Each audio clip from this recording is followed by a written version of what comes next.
Okey, soalan yang ketujuh, tuliskan kontrapositif. Okey, so dekat sini kita nak kontrapositif. Bagi implikasi yang berikut seterusnya, nyatakan sama ada kontrapositif benar atau palsu. Okey, untuk soalan penakkulan matematik ni kita ada 4 formula ni pelajar kena tahulah. First kali implikasi.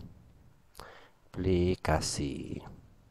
So, jika P maka Q.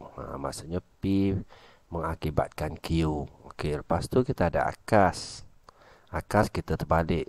Q menyebabkan P. Maksudnya jika Q maka P lah. Okey, seterusnya kita ada songsangan. Songsangan ni kita ambil daripada implikasi. Maksudnya bukan P menyebabkan bukan Q. Okey, dan kontrapositif. Kontrapositif. Okey, kontrapositif ni kita ambil daripada akas. Okey, maksudnya bukan Q menyebabkan bukan P. Okey, yang ni yang paling penting sekali 4 ni. Pelajar kena tahulah. Okey, so macam mana kita nak jawab soalan ni? So dekat sini kita tengok kontrapositif, tuliskan kontrapositif. So yang depan ni, jika ni, yang ni ialah P, yang ni P. Sekejap. Yang ni ialah P, maka yang ni ialah Q. Yang ni pelajar kena tahu. Depan P, belakang Q. Kalau kontrapositif, bukan Q. Maksudnya dekat sini P boleh dibahagi tepat dengan 2. Kalau kita nafikan dia, P tidak boleh. Okey, so tidak boleh dibahagi dengan 2. Okey, so mesti ada perkataan jika lah. Jika P tidak boleh dibahagi dengan 2, maka kita nafikan Q. P bukan nombor genap. So, P bukan nombor genap. Bukan nombor genap. Okey, so settle Okey, maksudnya kalau kita nak buat kontrapositif mesti ada jika maka lah. Jika maka. Jika P tidak boleh dibahagi dengan 2. Okey, maksud dia dekat sini. P tidak boleh dibahagi tepat dengan 2. Contoh dia 9 lah. 9 tak boleh bahagi dengan 2 kan. So dia akan hasilkan jawapan dalam perpuluhan. Okey. Maka P bukan nombor genap. Jadi P ni bukan nombor genap. Jadi statement ni benar. So pelajar kena tulis statement ni benar. Okey. So jawapan ni pelajar tulis dekat ruang jawapan dekat sini lah. So cikgu tulis dekat sini supaya pelajar clear Okey, so dekat sini pelajar akan dapat markah lah. Okey, so kontrapositif ni 1 markah. Sorry pelajar, cikgu buat. Okey, kontrapositif 1 markah, benar ni 1 markah, so 2 markah. Okey, settle. 7A, kita pergi kepada 7B. Tulis premis 2 untuk melengkapkan hujah berikut. So dekat sini kita ada premis 1. Semua fungsi kuadratik mempunyai titik pusingan. Okey, kesimpulan dia fungsi gx mempunyai titik pusingan. So macam mana kita nak buat premis 2? First kali pelajar bila dapat saja soalan macam ni, kita tulis apa yang sama dulu. So dekat sini mempunyai titik pusingan. So mempunyai titik pusingan. Okey, so yang ni statement yang sama ni kita jangan tulis lagi, kita buang. So kita ambil yang bawah ni. Okey, fungsi gx. Okey, kita ambil yang atas. Ialah fungsi kuadratik. Okey, so settle. Okey, kita ambil yang bawah dan kita ambil yang atas. Okey, yang ni kalau hujah ni bentuk yang pertama pelajar Bentuk 1 kalau pelajar ingatlah. Kalau pelajar ingat macam ni kan. So A ialah B. Ya, pelajar kena tahu. Okey, yang ni C ialah A. Yang ni C ialah B. So macam tu lah. Okey. Yang ni bentuk yang pertama. Okey so settle lah yang ni. Okey, kita pergi kepada soalan C. Okey, bentukkan suatu hujah induktif berdasarkan nombor berikut 3, 8, 17, 30. Okey, dapat soalan macam ni. Cikgu besarkan sikit. Okey, dapat soalan macam ni, kita buang yang depan ni kita buang dulu. So, nombor yang berubah ni kita gantikan dia dengan N lah. So, cikgu tulis 3, cikgu gantikan dengan N. So, tambah dengan 2. So, dekat sini nombor ni berubah juga. Nombor tu berubah juga. Tapi nombor yang berubah ni bukan N. Okey, kalau cikgu masuk 1, kat sini 1 lah. Tapi kalau kat sini 1, pelajar kena tengok betul-betul. Kalau kat sini 1, kat sini kosong. So, macam mana kosong nak jadi 1? Mestilah N tolak 1. Okey, so N tolak 1, kuasa ni jangan lupa. Kuasa 2. So, kuasa, kita buat bracket lah, kuasa 2. Jadi, N dia 1, 2, 3, 4. Sebab kat sini 1, 2, 3, 4 titik dia mesti ada 3 lah. Okey, so settle untuk soalan ni. Kalau kita nak semak, senang. Okey, kalau kita nak semak, katalah cikgu nak masuk nilai. Nak confirm masuk nilai. So, cikgu gantikan tu N tu 1. Maksudnya 3 darab 1 tambah dengan 2. N tu 1 1 tolak 1. Kuasa 2. So, yang ni kalau kita selesai 3 darab 1, 3. Tambah dengan 1 tolak 1, kosong lah. Kosong kuasa 2, kosong. 2 darab kosong, kosong. So, jawapan ni ialah 3 kalau kita ganti N1. So, settle. Okey, kalau nak confirm lagi, gantikan N tu 2. Dapat tak jawapan dia 8? Okey, so kat sini 1 markah. Dan dekat sini 1 markah. So, 2 markah. Okey, settle untuk soalan yang ke-7. Soalan yang kedua. Okey, diberi bahawa songsangan bagi implikasi P ialah, so yang ni dia bagi kepada kita songsangan lah. Okey, so sekarang ni dia minta kita nyatakan implikasi. So dekat sini ada 4 formula yang biasa cikgu bagi tahulah. So implikasi dulu. Implikasi P menyebabkan Q. Okey, lepas tu kita ada akas. Akas Q menyebabkan P. Lepas tu kita ada songsangan. Songsangan ni kita ambil daripada implikasi. Maksudnya bukan P menyebabkan bukan Q. Dan kita ada satu lagi kontrapositif. Positif kita ambil daripada akas. Okey. So, bukan Q menyebabkan bukan P. Ini formula dia lah yang pelajar kena tahu. So, dekat sini dia bagi kepada kita songsangan. Songsangan bermakna yang ni P, yang ni ialah Q. Okey, songsangan. Jadi, kalau kita nak buat implikasi, songsangan ni dia ada bukan dekat sini. Maksudnya tak sama. Ni tak sama ni menunjukkan bukan ni. Jadi kalau kita nak tulis implikasi, kita salin balik saja Jika 24 bahagi dengan 6 sama dengan 4.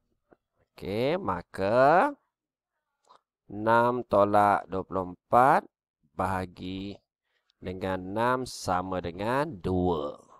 Okey, maksudnya kalau kita start dekat sini, jika kat sini, kalau kita songsangkan dia, jika ni bukan.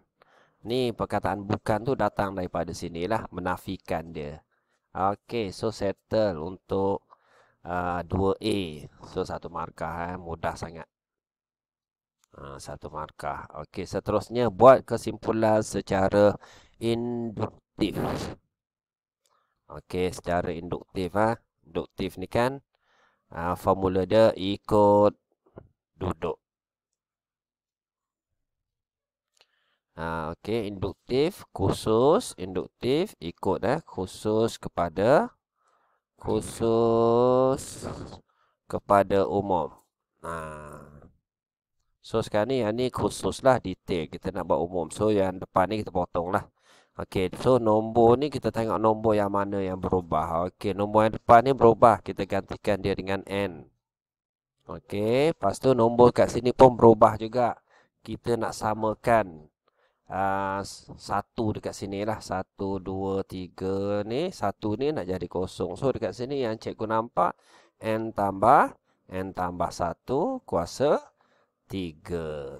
Okey, so N tu mesti bermula dengan 0, 1, 2, 3. Kat sini sampai 4 Okey, titik dia ada 3 lah, menunjukkan ada sambungan. Okey, kalau pelajar nak confirm, pelajar tu gantikan dia. Okey, katalah cikgu gantikan dulu. N tu kosong dulu. So kosong darab dengan N dekat sini. 0 tambah 1 kuasa 3 ni 0 darab 0, kosong lah. Betul lah jawapan dia kat sini. Kalau cikgu gantikan N dia 1, maksudnya 1. So 1 tambah dengan 1. Okey, kuasa 3. 1 tambah 1, 2. 2 kuasa 3. 2 kuasa 3, 8. Okey, kejap 1 tambah 1. Okey, kat sini Yang ni cikgu gantikan N dia 1. Okey, betul lah. Okey, so kita gantikan. 1 tambah 1, 2. 2 kuasa 3, 8. Okey, 8 darab 1, 8. Kat sini cikgu tertinggal 1 ni. Dia kena tambah dengan 1 kat sini. Tambah 1. Patut tak dapat jawapan dia. Tambah 1. Barulah dapat 9 jawapan dia kat sini. Dapat 9 kat sini. Tambah 1. Baru dapat 1 jawapan dia. Okey, so yang ni ialah jawapan dia lah. Okey, so settle. Yang ni kita nak semak saja Okey, settle soalan yang kedua. Kita pergi kepada soalan yang ketiga.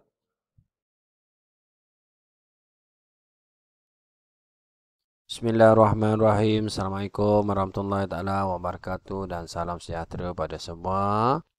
Sekali lagi bersama dengan saya Cikgu Abdullah di channel Matematik KSSM. So hari ini cikgu nak sambung soalan percubaan Negeri Melaka part yang kedua. Okey, soalan 6. Nyatakan kontrapositif bagi implikasi berikut. Tentukan sama ada kontrapositif itu adalah benar atau palsu. Okey, so sekarang ni dia bagi kepada kita implikasi. Implikasi ni jika P maka Q. Yang ni pelajar kena take note Okey, jika P maka Q.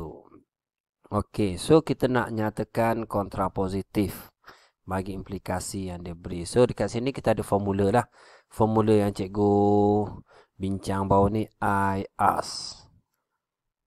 Okey, so I implikasi, A akas, S songsangan, K kontrapositif. So kontrapositif kita ambil daripada akas. Kita nafikan akas. So dekat sini kita ada implikasi.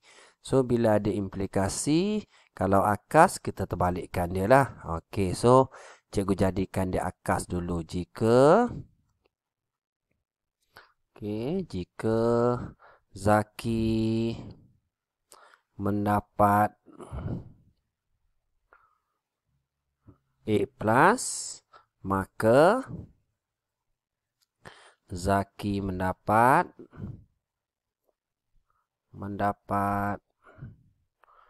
markah 90 dan lebih lah, 90 dan lebih. Okey, ni ialah akas. Okey, so sekarang ni kalau kontrapositif kita nafikan akas ni. Okey, so bila kita nafikan dekat sini jika Zaki mendapat A plus. Kalau kita nafikan dia, jika Zaki tidak mendapat A plus. Okey, maka Zaki tidak mendapat markah. Tidak mendapat markah 90 dan lebih. Okey, so kita nafikan. Okey, yang ni ialah akas. Yang ni ialah kontrapositif. Kontra lah. Okey, cikgu ringkaskan. So, ni ialah jawapan dia lah. Okey, so jika Zaki tidak mendapat A+, maka Zaki tidak mendapat markah 90 dan lebih. So, statement ni ialah benar. Okey, so cikgu tulis benar. Mudah sangat-sangat. Okey, untuk jawapan dia, mesti jawab di ruang jawapan lah. Di ruang jawapan. So, yang ni cikgu just nak refer kepada gambar dekat atas. Okey, settle soalan 6A. Kita pergi kepada 6B. Okey, Raja 4 menunjukkan corak yang dibina menggunakan beberapa klip kertas. So, dekat sini kita ada beberapa klip kertas. Okey, cari bilangan klip kertas yang diperlukan untuk membina corak keempat. So, kita ada corak 1, 2, 3. Kita nak corak yang keempat. Seterusnya, buat satu kesimpulan secara induktif bagi sebutan ke N. Okey, kat sini kita take note. Kat sini kita ada berapa dia punya klip kertas. So, dekat sini kita ada 4. 1, 2, 3, 4. So, klip kertas ada 4. So, kat sini 1, 2, 3, 4, 5, 6, 7. Kita ada 7 klip kertas. Kat sini kita ada 1, 2, 3, 4, 5, 6, 7, 8, 9, 10. So, dekat sini kita nak pattern dia. Okey, pattern dia tambah dengan 3 lah. Dia tambah dengan 3. So, dapat 7 kat sini pun tambah dengan 3. Pola dia. Okey, so kalau dia nak corak yang keempat ni, corak ketiga. Kalau corak keempat, mestilah tambah 3. So, jawapan dia ialah 13. Okey, ni jawapan B. So, cikgu potong kat sini. So, cikgu tulis B. So, corak keempat. Corak keempat.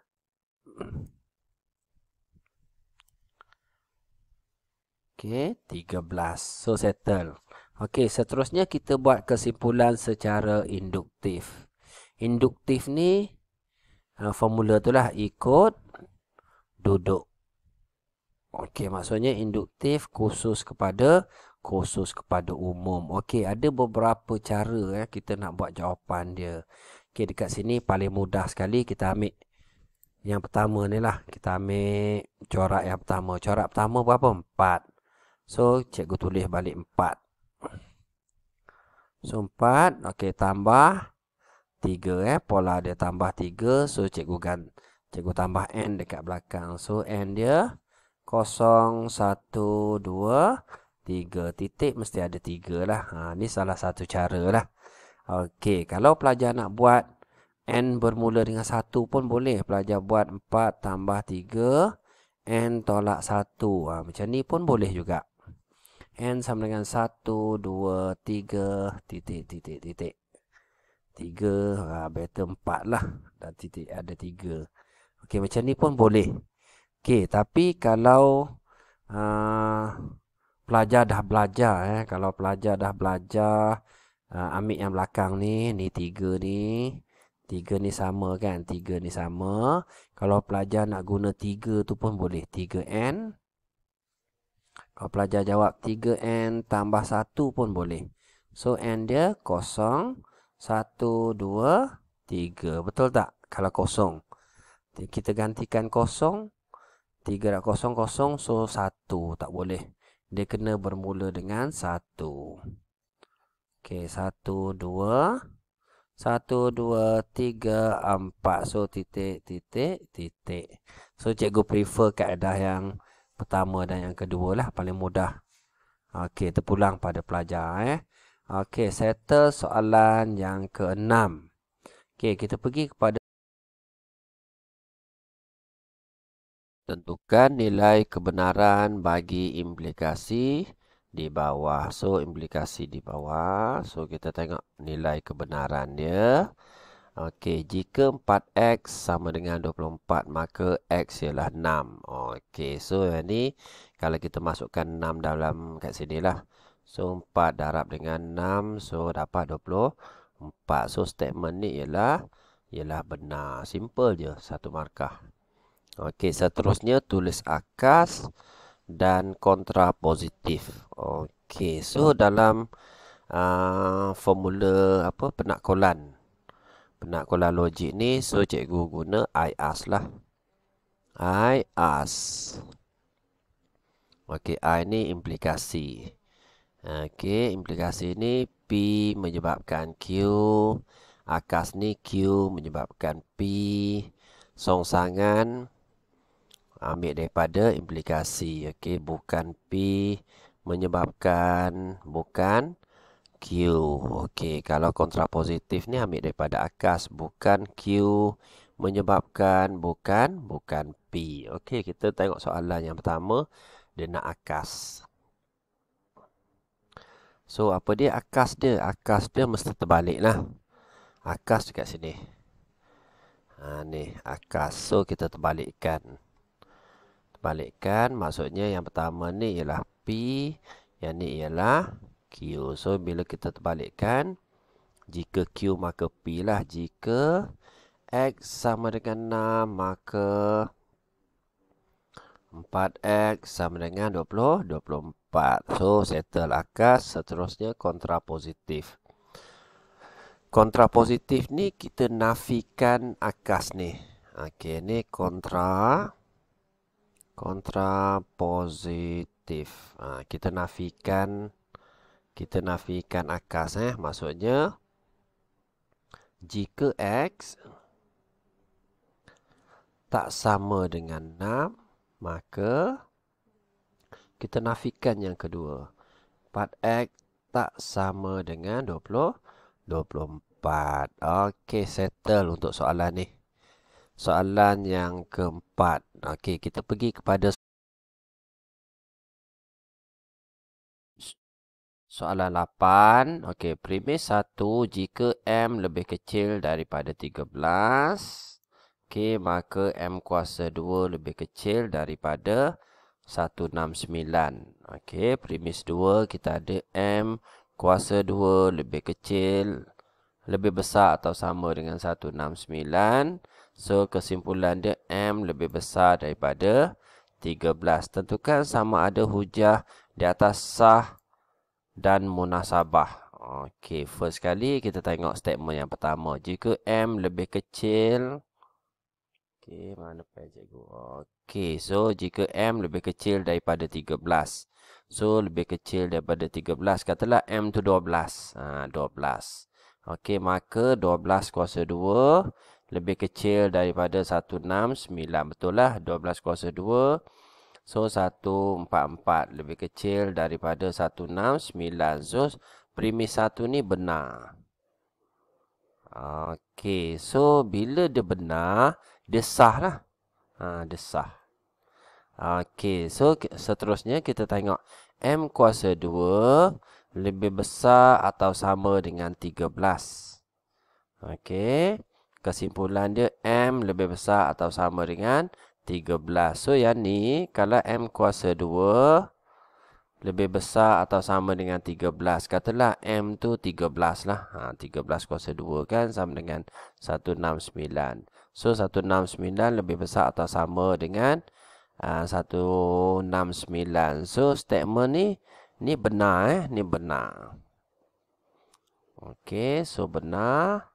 So, yang ni pun sama jugalah. Okey, ni pun benar juga. Okey, sebab cikgu masukkan M tu 13. Okey, tentukan sama ada sah dan munasabah. So, sah. Sah dan munasabah. Okey. So, bila munasabah, dia kena cerita lah sebab apa munasabah. Okey, so cikgu rujuk nota cikgu dulu. Okey, so kita tengok dekat sini. So, hujah tu kita kata dia sah. Ni kita ada sah. Okey, munasabah dan tidak munasabah. Lagi satu tidak sah lah. Okey, so Hujah tu sah apabila satu premis tu boleh jadi palsu. Tetapi kesimpulan dia mesti benar mengikut struktur. So, untuk soalan tadi tu semua betul. Semua betul Okey, hujah tu munasabah. Kenapa munasabah? Kedua-dua premis adalah benar dan kesimpulannya adalah benar. Yang ni pelajar kena tulis. Okey, kedua-dua premis benar dan kesimpulan adalah benar. So, cikgu pergi balik pada soalan. Munasabah. Okey, so munasabah kena tulis. Munasabah. Sebab apa munasabah? Okey, premis benar dan kesimpulan benar. Simpulan adalah benar. Okey, so yang ni boleh rujuk buku teks lah. Yang ni sah dan munasabah daripada nota cikgu tadi tu. Kita boleh rujuk buku teks. So, settle untuk soalan yang ke-8. Okey, kita pergi kepada